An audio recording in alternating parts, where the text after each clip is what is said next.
Untuk terjadi sebuah fertilisasi atau pembuahan kan dibutuhkan sel sperma dan Betul. sel telur Betul. gitu. Sedangkan pada PCOS ovulasi ini tidak terjadi atau terjadi dengan tidak teratur.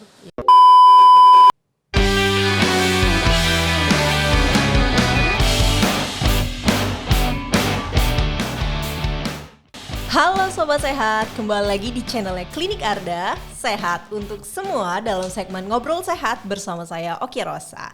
Tentunya dalam segmen kali ini Oki nggak sendirian ya Sobat Sehat.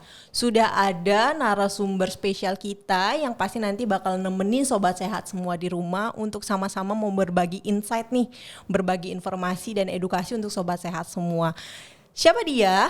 Beliau ini adalah seorang lulusan dari S1-nya di UGM, terus ngambil spesialisnya di Universitas Brawijaya.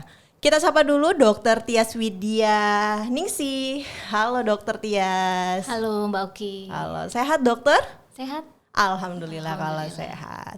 Gimana dokter? Terima kasih dokter sebelumnya karena sudah menyempatkan waktu untuk bisa berbagi insight nih bersama dengan Sobat Sehat semua di rumah. Iya. Iya ya. Berkaitan sama judul kita di segmen kali ini, kita mau ngobrolin salah satu isu masalah kesehatan yang biasanya paling sering terjadi sama perempuan nih dok. Apa sih itu?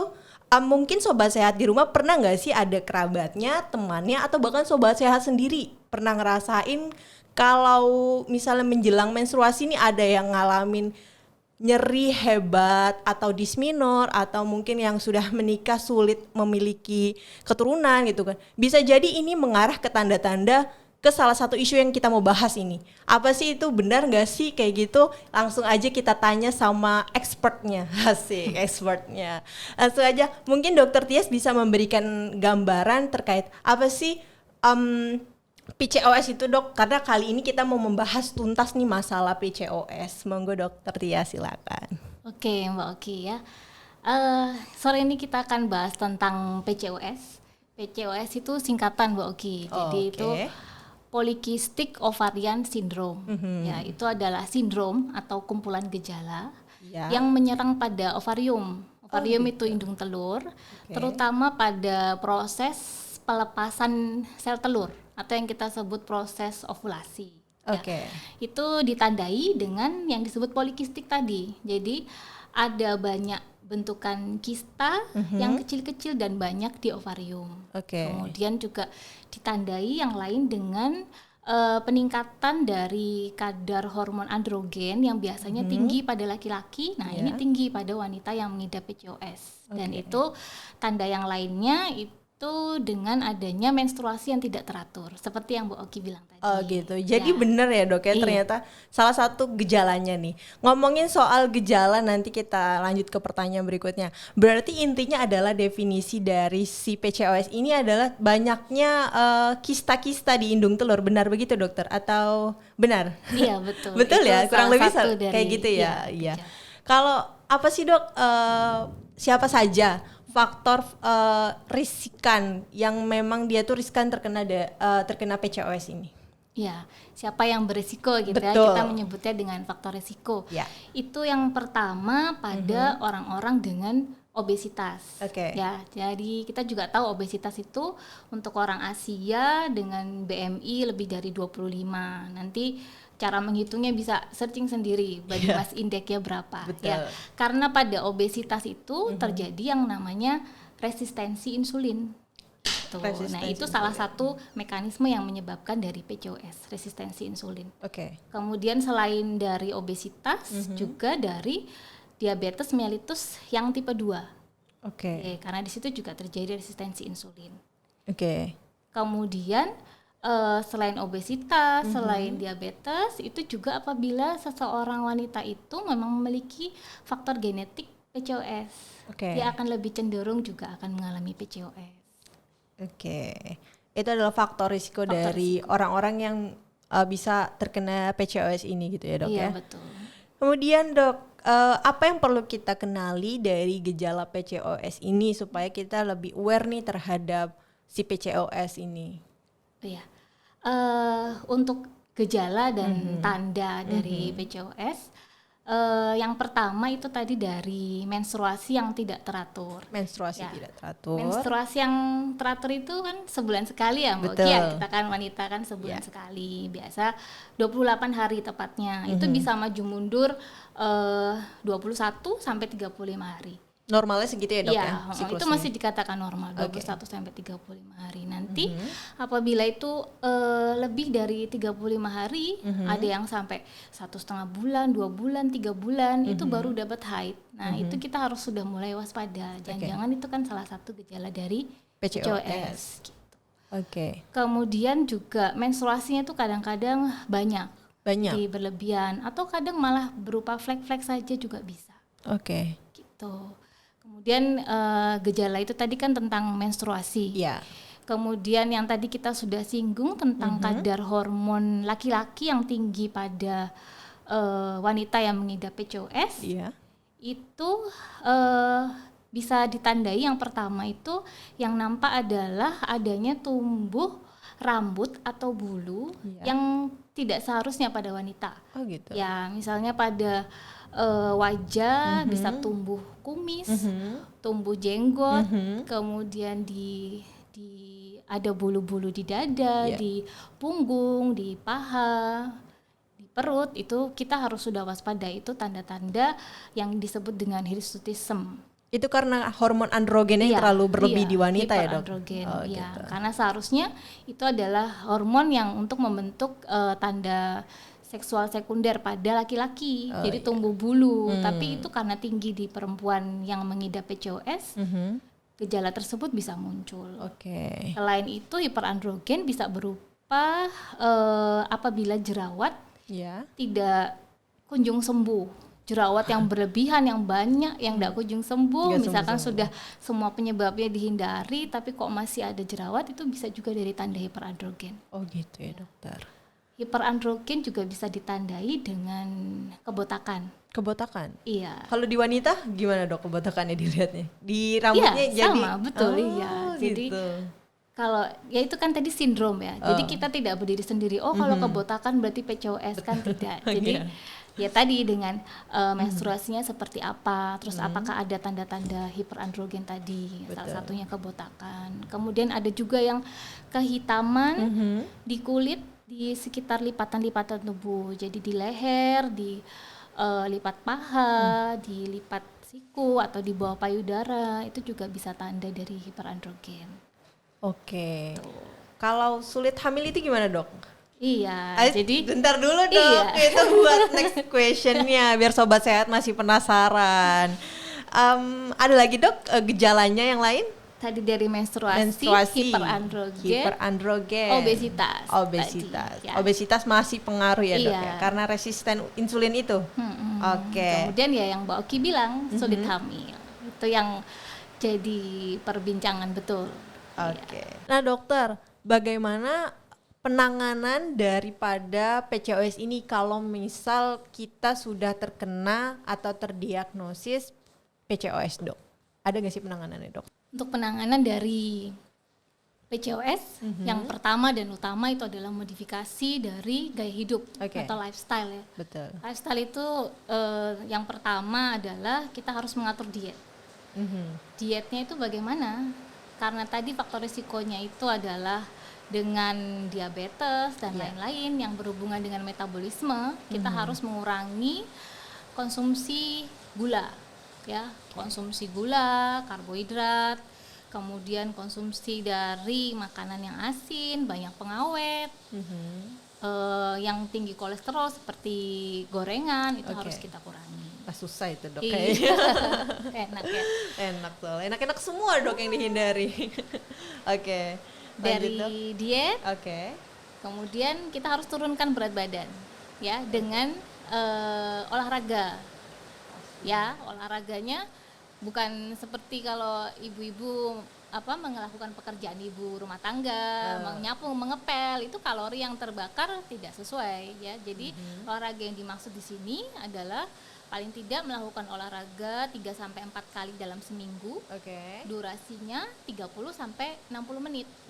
Nah, dan itu juga kalau bisa terbagi, yang 70%-nya aerobik, aerobik itu bisa jalan, jogging, lari, kemudian berenang, bersepeda, juga ada pembentukan otot juga. Ya. Kemudian dari olahraga kita juga bisa mengurangi faktor-faktor yang mengganggu itu dengan istirahat yang cukup. Iya. Jadi dari diet kita atur, olahraga, istirahat yang cukup, itu nanti kita mentargetkan berat badan turun paling tidak 5-10%. 5-10%. Iya.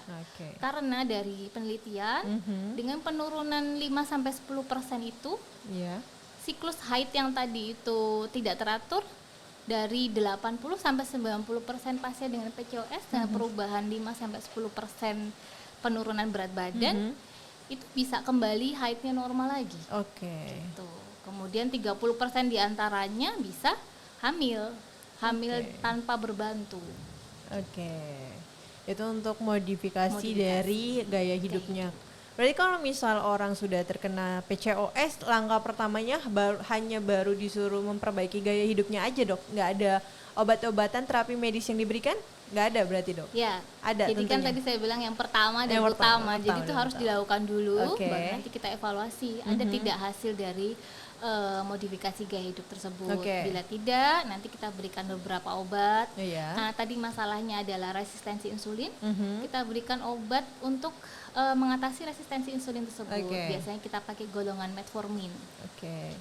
Kayak obat orang diabetes ya, Dok ya? Iya, betul. Karena sama resistensi insulin. Untuk mengurangi si insulin ini ya, Dok ya? Iya, resistensinya. Kemudian nanti kalau itu nanti dievaluasi lagi, kok masih haidnya belum teratur, kok masih sulit hamil. Kalau dia memang mau hamil, ada obat untuk menginduksi ovulasi tadi, induksi pelepasan sel telur. Ada clomiphene citrat, ada letrozol dan lain sebagainya, masih banyak ya.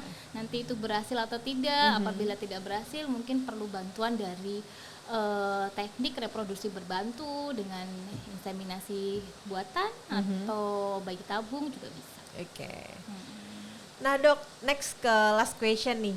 Apakah ada hubungan yang relevan nih, Dok, antara PCOS dengan kesuburan? Karena dari tadi kita sempat nyinggung-nyinggung soal PCOS dengan kesuburan, PCOS dengan sulit hamil dan lain sebagainya. Monggo dokter mungkin bisa memberikan gambaran kepada sobat sehat nih. Iya, jelas Mbak Oki ya, itu sangat berhubungan dengan kesuburan. Kenapa? Karena untuk terjadi sebuah fertilisasi atau pembuahan kan dibutuhkan sel sperma dan sel telur gitu. Sedangkan pada PCOS ovulasi ini tidak terjadi atau terjadi dengan tidak teratur. Jadi bagaimana kita bisa tahu masa suburnya?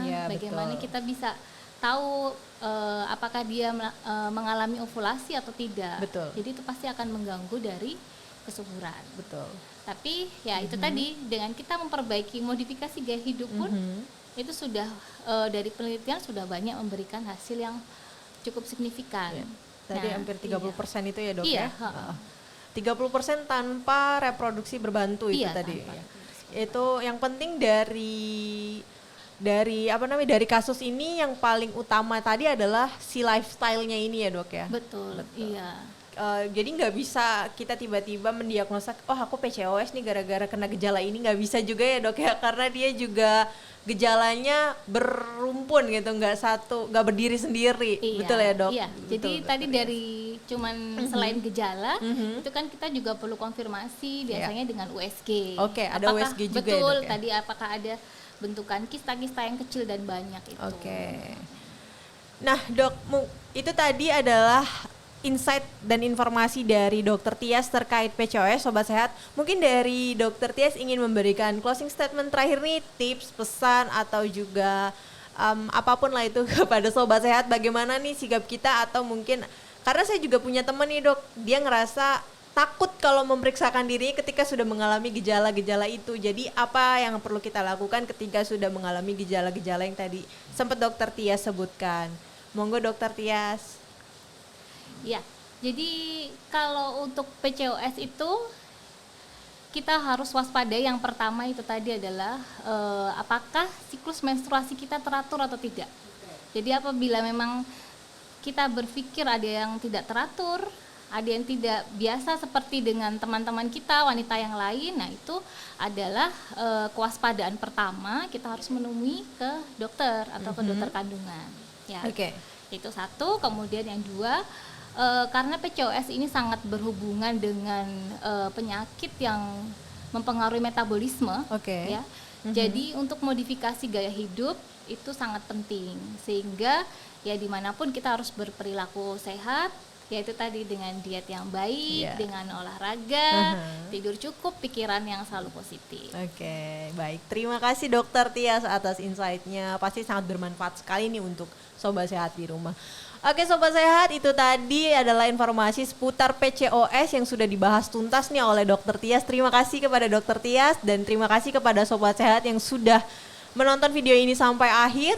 Kalau video ini bermanfaat, silakan bagikan ke kerabat terdekat, teman dan juga sahabat Sobat Sehat di rumah tentunya. Setidaknya ada 3 yang perlu di-highlight oleh Sobat Sehat semua dalam segmen Ngobrol Sehat terkait PCOS ini. Yang pertama adalah lifestyle, yang kedua adalah kenali dari siklus menstruasinya teman-teman atau Sobat Sehat semua, terutama khususnya pada Sobat Sehat yang perempuan nih. Kenali dan aware terhadap diri sendiri. Dan yang ketiga adalah istirahat yang cukup, atur pola pikir, dan life is enjoy ya Dok ya. Itu aja segmen kita di kali ini. Kalau misalnya ada masih banyak pertanyaan terkait seputar isu kesehatan lainnya, monggo langsung aja bisa DM di Instagram kita @diklinik_arda. Dan jangan lupa juga like video ini, follow Instagram kita, dan jangan lupa subscribe. Terakhir dari kita, ingat ya Sobat Sehat, sehat itu adalah hak untuk setiap orang. Karena di Klinik Arda, sehat untuk semua. Terima kasih dokter.